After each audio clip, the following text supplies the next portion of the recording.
Dan pemirsa, untuk berbincang mengenai kasus ini sudah bergabung bersama kami Didin Komarudin, Ketua RW 01 Johar Baru, Jakarta Pusat. Selamat malam Pak Didin.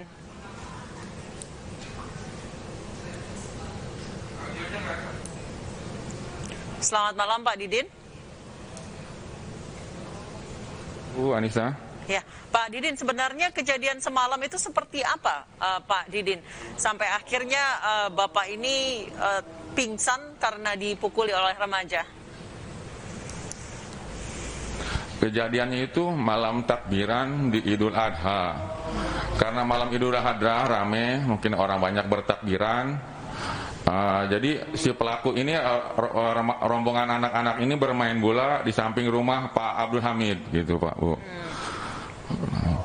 Jam 2 malam sampai jam 2 malam, karena Pak Abdul Hamid ini terganggu, karena Pak Abdul Hamid ini kan habis terkena COVID, mungkin masa transisi, dia keluar, dia tegur. Nah ini sebetulnya pelaku ini hanya satu orang Bu, gitu. Pelaku ini memang cukup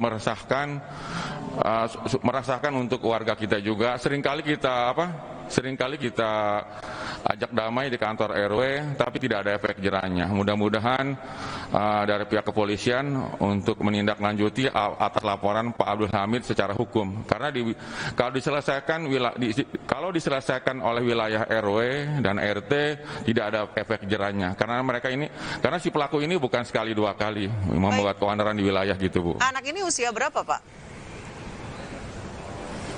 Sekitar 15-an lah gitu. Baik, 15 tahun, apakah masih sekolah? Udah tidak. Dia tinggal di sini sama pamannya tinggalnya. Oh, tidak ada orang tuanya ya Pak ya? Tinggal orang tua laki-laki sudah almarhum. Ya, anak ini memang sering berbuat onar Pak di lingkungan Bapak? Ya, memang sering gitu. Tapi kalau memang susah diatur Bu di wilayah gitu.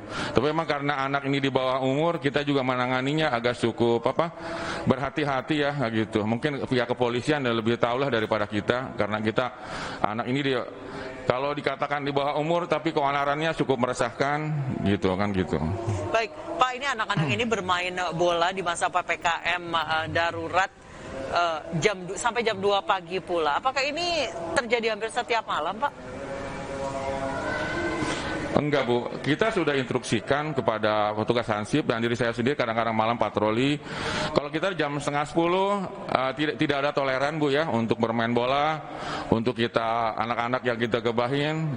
Tapi karena ini malam takbiran, ya mungkin orang bertakbir, ya saya kecolongan juga gitu Bu ini anak-anak. Sebetulnya anak-anak ini yang hanya satu orang, yang lain-lainnya sih tidak ikut-ikutan untuk memukul gitu. Baik, di luar insiden pemukulan Pak, anak-anak ini berkumpul tanpa menggunakan masker, bermain futsal sampai tengah malam. Ini seperti apa pengawasan dari otoritas setempat Pak? Kalau pengawasannya yang ada sekarang ini yang saya lakukan, pengawasan di tingkat RT RW aja yang kita lakukan. Sampai Hansip kita patroli malam, mulai habis Isya kalau ada yang main bola saya liatin, saya toleransi sampai jam 9. Toleransi jam 9 karena gini Bu, di wilayah RW 1 ini tidak ada lapangan, tidak ada sarana main. Libur udah cukup lama Bu, udah hampir 2 tahun ini. Jadi mereka merasa jenuh, merasa bosan. Jadi akhirnya bermain bola lah gitu. Karena tidak ada untuk fasilitas bermain di wilayah kita ini.